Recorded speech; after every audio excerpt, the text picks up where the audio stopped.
Well, good evening, folks. Welcome back. So usually I do these things on Saturday, but my youngest son and my wife asked for my weekend, so I'll be doing this tonight. And then we'll all enjoy our weekends, hopefully, and rejoin ourselves to the market on Monday. So we've had a pretty eventful week this week. We had a non-farm payroll protocol, and much like I've warned every time I talk about, like if I ask a question about when do you set aside a time when you're not trying to be as active or not even trade at all. And one of those weeks for me is non-farm payroll. I don't like to trade on Thursday and I don't like to trade on the Friday. And you watched me do Thursday and Friday executions. There are times when it's going to move, and it's not most of the time, it's sometimes. And there's a lot of things going on right now that are causing fluctuations in the marketplace.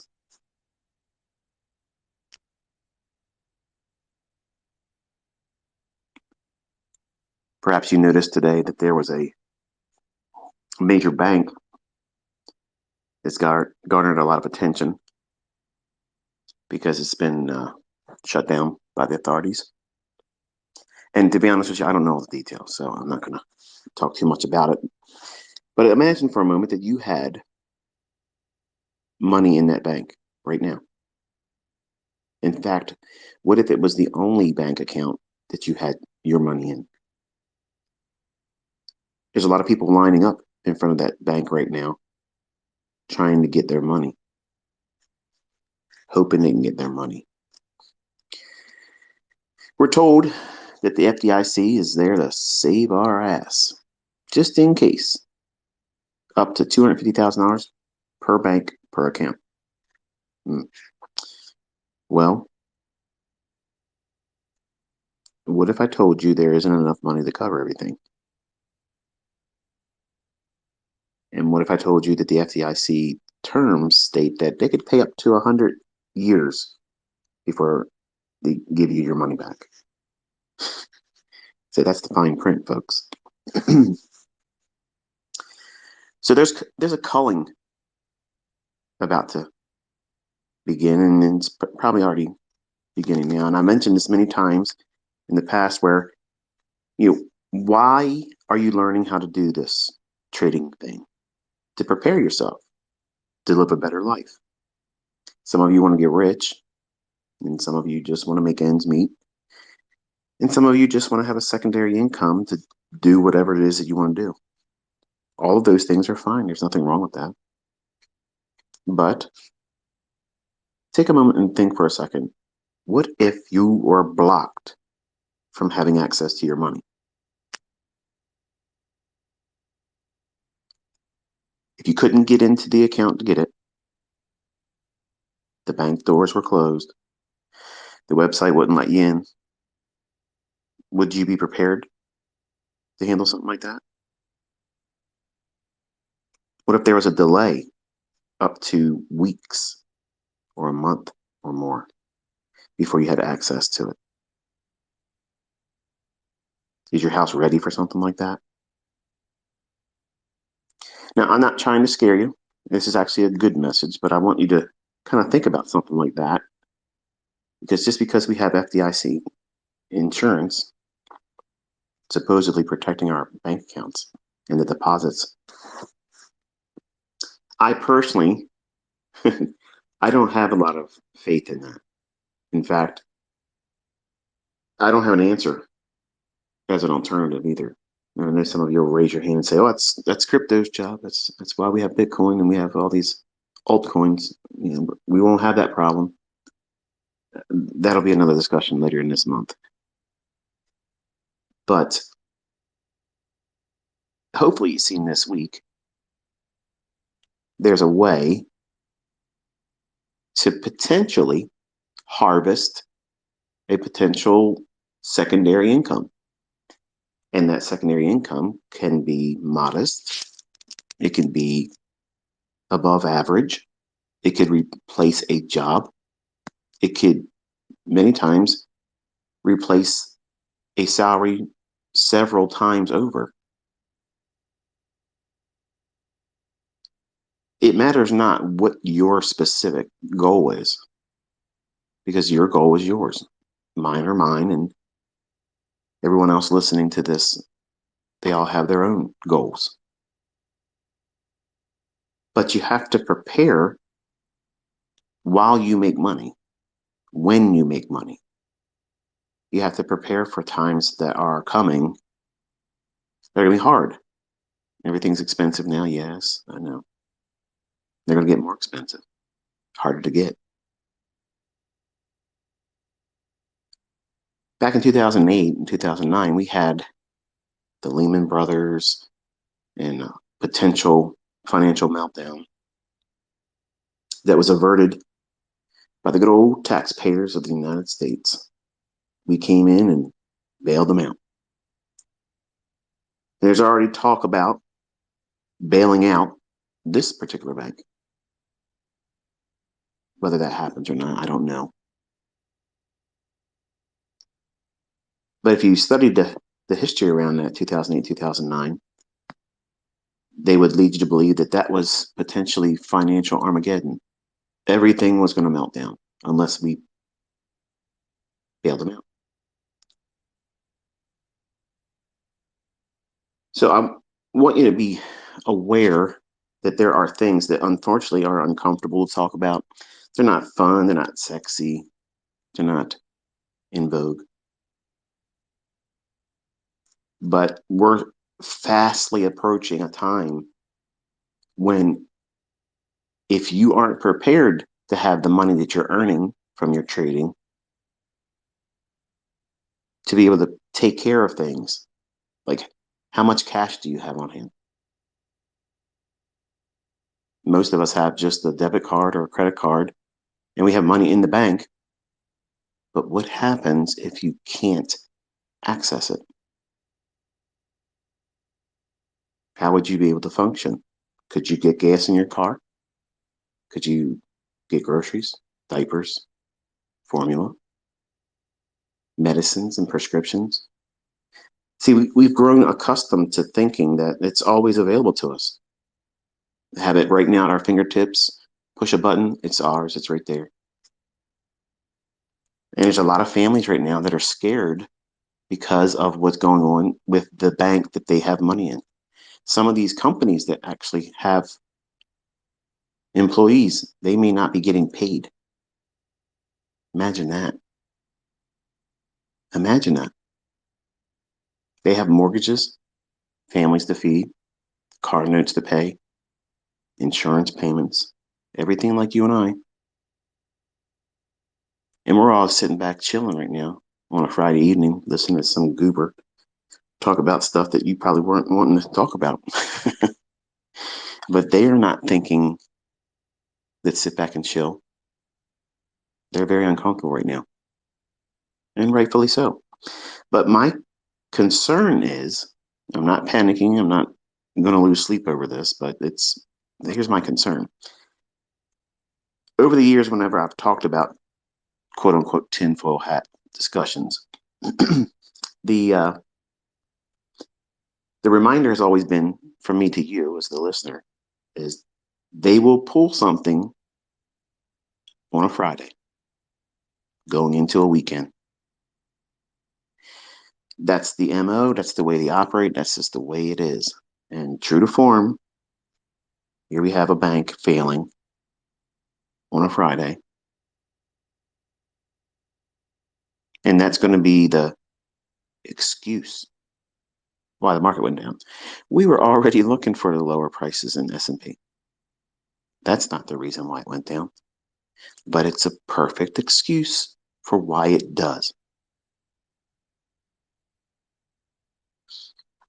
These markets are going to be changing here over the coming months and maybe 2 years. But more specifically, as we go into the latter portion of this year and in the beginning of next year. And you have to do what you can do to be diligent about learning how to do this now because the stresses that are coming are going to plague those individuals out there that don't have a game plan. They don't know how to trade. They don't know how to invest. They don't know how to control themselves. They don't know what they're looking for in the charts. And you have been witnessing exactly what we look for and how wonderful it is to be informed. So you may not be trading with live funds yet, but you are informed money. You're just not putting it to task yet, but you are informed. You're seeing things that 99.9% of the people in the world that speculate and trade are unaware of. They're looking at things that have no bearing on price and attributing a religion to it that this is what makes price go up. And these same types of speculators, these same types of traders are going to be culled soon. What does cull mean? A reduction, a collection, a gathering with the purposes of removal.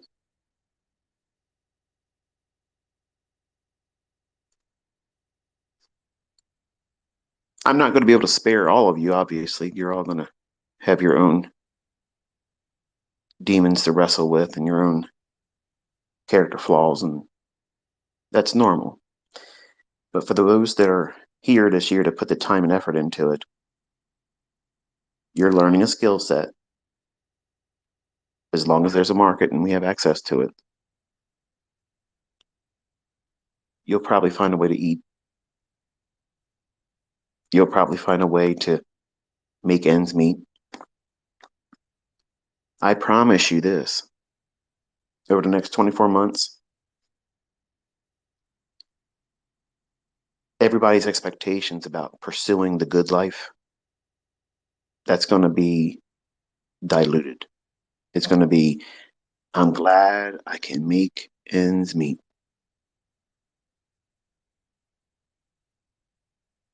So your job, as much as you hate it right now, you should be thankful you have it, because that's one income stream that you have. As long as you show up, you get the participation award at the end of the week, paycheck, or every 2 weeks.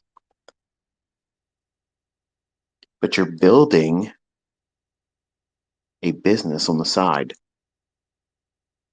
The goal is to either duplicate or replace entirely that job's income. Where everybody else in speculation and trading, they want a Lamborghini, they want a Ferrari, they want a, well, they don't want a Bugatti, do they? Nobody wants a Bugatti. I'm so tempted to get one. Can you imagine that sitting up on my banner of my YouTube channel? Look at this guy, Bugatti. It's a demo. So everybody else has got that mindset right now. They still want to pursue, that Lux life. There ain't nothing wrong with it. But they're going to find that it's going to be much more challenging in the coming weeks, months, and year. And a lot of things are going to change, and it's going to change will come abruptly, just like it did for some that have their money in that bank, Silicon Valley Bank. The CEO knew. He sold about $4 million worth of stock about 2 weeks ago. And he'll have to answer for that, I'm sure.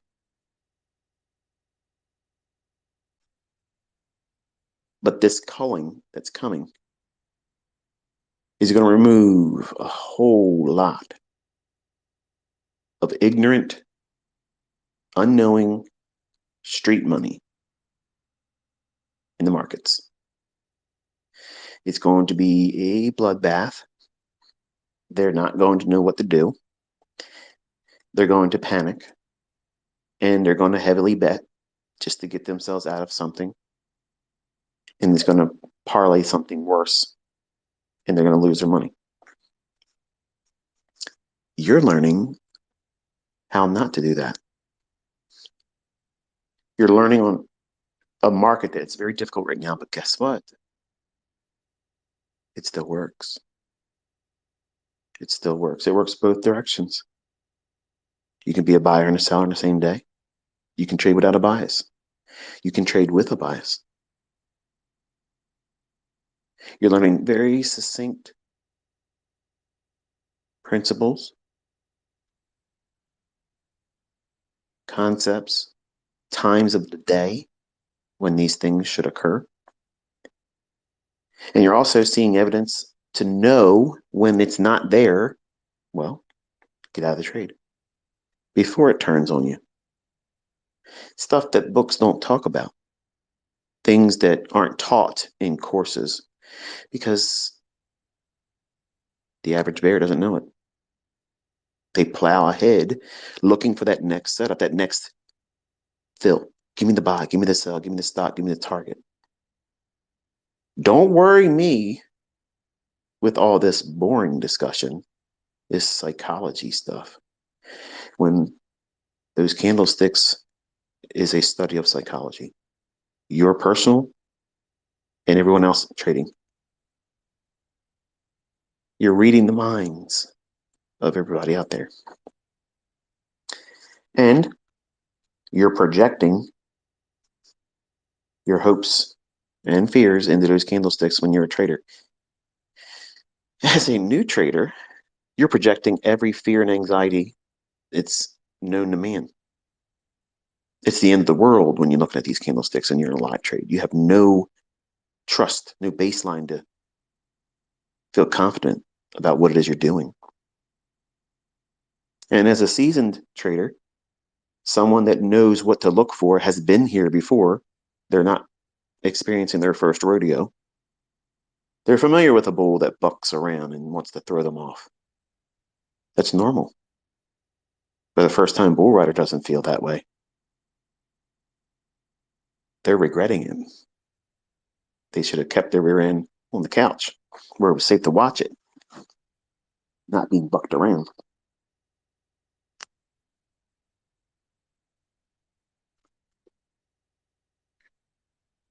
But you're learning. And some of you, I'm pleased to notice, that you have been aware just in the first month how much you have been learning.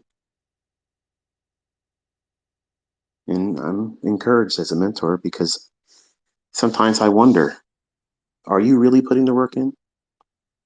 Or are you just watching tweets and waiting for me to disappoint something? And that's the extent of it. That's your participation. That's the level of interaction that's going to be there. And it won't go any further than that. And that's unfortunate. That's what you are right now. My encouragement is for you to get more involved because we only have a few more months left. Think about how fast January 1st came and went. And we're starting the middle of March already next week. Time flies, folks. It's not going to wait for you. And yes, I know there's a lot of other things you could probably want to do instead of looking at charts and back testing, staring at recordings that you've recorded of live price data while you were at work, at school, or sleeping. But that feeling of, I wish I could do something else right now, that's easier to satisfy once you have this skill set. Once you have this skill set, your schedule becomes flexible where it is not flexible right now. You're trying to cram in everything that makes your life feel pleasant, fun, rewarding, because you need it as a distraction right now. And I'm reminding you that you need to keep your focus on this task this year. It will serve you well going forward, but you have to work for it. You have to show up every day. You have to put the work in and do the things that are uncomfortable right now. Defer weekend living. Defer all the little perks, the things that take your attention, money, energy, pour all that into this. You're making an investment in yourself. And this investment, you can't even imagine how much better it'll be for you once you have it and you're implementing it. When everybody else, when everybody else is getting sacked, made redundant at their job, because that's coming. That's part of the calling as well. This whole thing with COVID the last few years, I told everybody that was in the earshot of me, you're not going to see the real problems that shutting down everything as long as we did. It's all coming home to roost.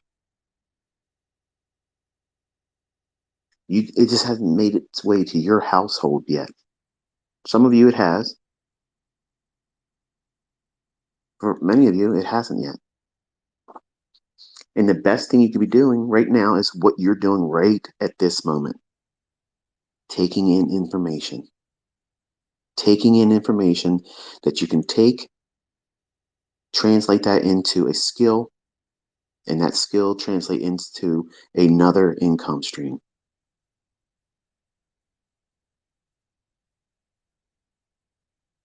That's insurance. It's insurance that pays you, not that you pay it. And as long as you don't have to use it, you should be thankful.